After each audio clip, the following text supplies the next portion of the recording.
평범한 청소부가 100억을 유산으로 남긴 비결은 이거였습니다. 몇 년 전에 한 미국인 로널드 리드라는 사람이 세상을 떠난 소식이 크게 화제가 된 적이 있었습니다. 미국에서 원래 유명한 사람도 아니었습니다. 이 사람의 직업은 25년간 주유소에서 자동차 정비공, 그리고 17년간 백화점에서 청소를 한 평범한 노동자였습니다. 유명인도 아닌데 이 사람의 부고가 왜 화제가 되었을까요? 유산으로 무려 800만 달러를 남겼기 때문입니다. 우리 돈 100억이 넘는 큰 돈입니다. 게다가 60억이 넘는 돈은 지역 병원과 도서관에 기부를 해서 더 큰 화제가 되었습니다. 사람들은 모두 어리둥절했습니다. 대체 그 큰 돈이 다 어디서 난 건가 싶었죠. 큰 비밀은 딱히 없었습니다. 로널드 리드는 자신이 번 얼마 안 되는 돈을 꾸준히 저축을 했고 우량주에 수십 년간 투자했을 뿐입니다. 작은 돈이지만 꾸준히 모으고 우량주에 오래 투자한 것이 비결이었습니다. 꾸준히 저축하고 오래 투자한 것이 핵심입니다. 바로 복리의 엄청난 효과를 거둘 수 있었기 때문이죠.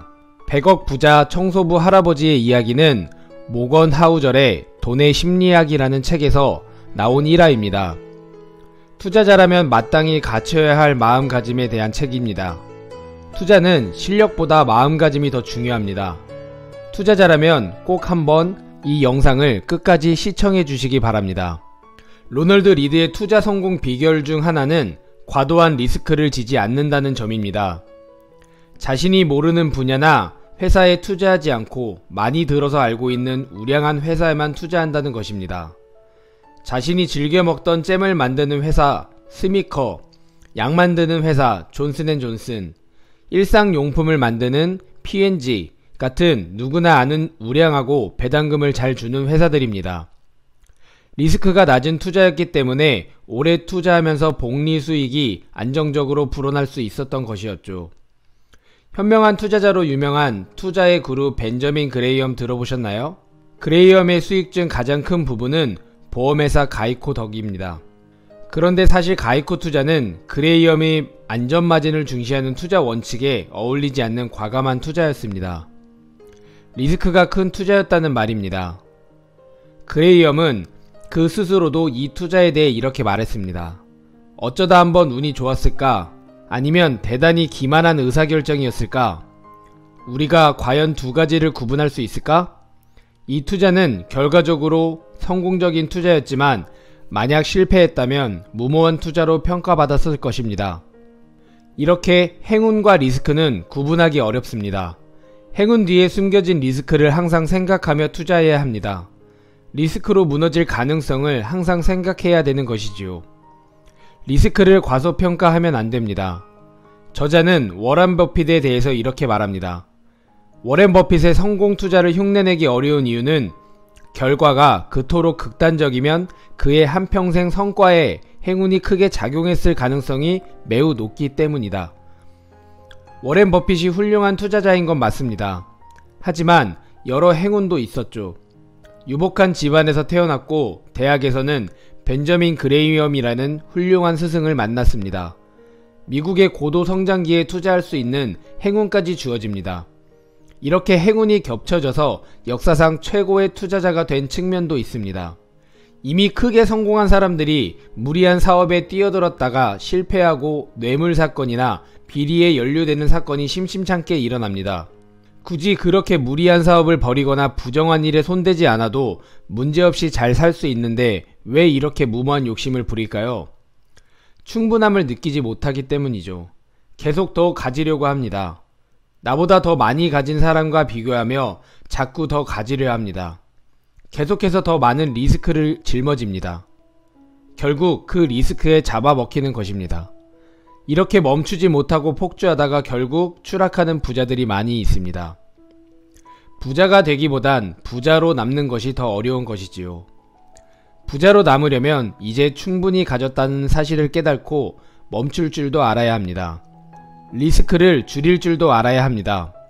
과도한 리스크를 감수했다가 파산하면 복리의 유익을 누릴 수가 없습니다. 아무리 큰 이익, 좋은 기회도 전멸을 감수할 가치는 없죠. 저자는 이렇게 말합니다. 부자가 되는 것보다 중요한 것은 부자로 남는 것이다. 바로 시장에서 살아남는 일입니다. 워렌 버핏이 항상 최고의 수익을 올리는 투자자는 아닙니다. 그보다 더 높은 수익을 올리는 투자자들이 많죠. 워렌 버핏이 훌륭한 투자자인 이유는 오래 살아남아서 꾸준한 수익을 냈기 때문입니다. 이미 충분함을 알고 과도한 리스크를 지지 않기 때문이었죠. 훌륭한 투자자는 꼭 최고의 수익률을 올려야만 하는 것이 아닙니다. 평균적인 수익률을 올리더라도 오래 투자하면 훌륭한 결과를 만들 수 있습니다. 복리의 혜택을 누리기 위해 오래 인내하며 살아남아야 한다는 것입니다. 투자자의 최고 미덕은 바로 겸손입니다. 저자는 저축의 중요성을 이렇게 말합니다. 불안, 벌어들인 것을 쓰고 난 후 남은 것이 축적된 것에 불과하다.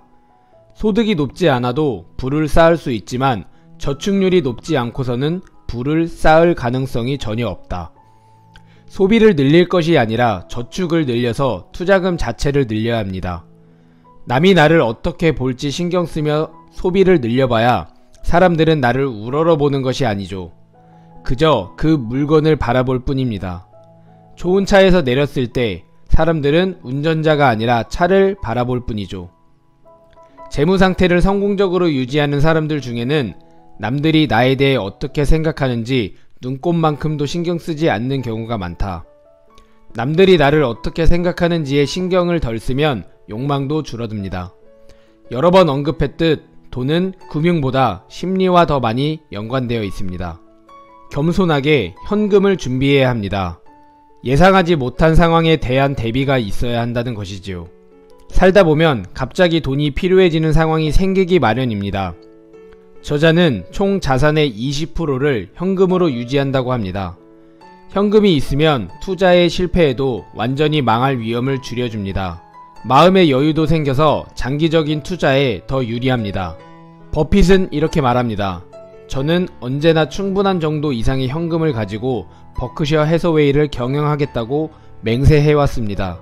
설사 이윤을 더 낼 가능성이 있다 하더라도 저는 단 하루라도 밤잠을 설치는 선택은 하지 않을 것입니다. 시장의 변동성을 대할 때도 겸손해야 합니다. 시장이 큰 폭으로 출렁일 때, 특히 주가가 떨어질 때 이 변동성을 겸손히 받아들일 줄 알아야 합니다. 시장 변동성을 벌금이 아니라 수수료처럼 생각합니다. 이렇게 사고하면 투자 결과가 나에게 이로운 방향으로 작용할 때까지 오랫동안 살아남는 사고방식을 키울 수 있습니다. 최고의 투자자들은 미래를 낙관하는 동시에 겸손하면서도 비관적인 관점을 유지합니다. 저자는 또 이렇게 말합니다. 낙관 없이 투자를 할 순 없다. 그러나 동시에 무엇이 그 미래를 방해할 것인가 끊임없이 걱정하는 양면적 성격이 필요하다. 진정한 경제적 자유란 무엇일까요? 30억이면 경제적 자유를 잃은 것입니까? 아니면 50억? 100억? 저자는 액수가 중요한 것이 아니라 돈과 회사 혹은 타인에 얽매이지 않고 독립을 유지하는 것이 중요하다고 말합니다. 제가 좋아하는 블랙스완의 저자 나심 탈레브는 이렇게 말합니다. 진정한 성공이란 극심한 경쟁의 쳇바퀴에서 빠져나와 내 활동을 마음의 평화에 맞추는 것입니다. 저자는 투자의 최종 목표를 이렇게 말했습니다. 목표는 항상 독립성일 것이며 밤에 깊이 잠들 수 있는 방법을 택할 거라고 확신한다. 마음의 평화와 자유, 독립성을 유지할 수 있는 투자를 해야 합니다. 과도한 욕심을 버리고 충분함을 아는 겸손, 그리고 복리의 유익을 누릴 수 있는 인내가 우리에겐 필요합니다. 투자자가 가져야 할 가장 중요한 마음가짐은 겸손과 인내입니다. 지금같이 인플레이션이 계속 높아만 져가고 금리가 계속 오르는 위기 시대에 모건 하우절이 지은 돈의 심리학이라는 책에서 많은 투자 인사이트를 얻으시고 무엇보다 투자에 대한 마음가짐, 겸손과 인내로 이 시장에서 살아남아 꼭 여러분들도 부자가 되시기 바랍니다. 영상이 도움이 되셨다면 구독과 좋아요 부탁드리겠습니다.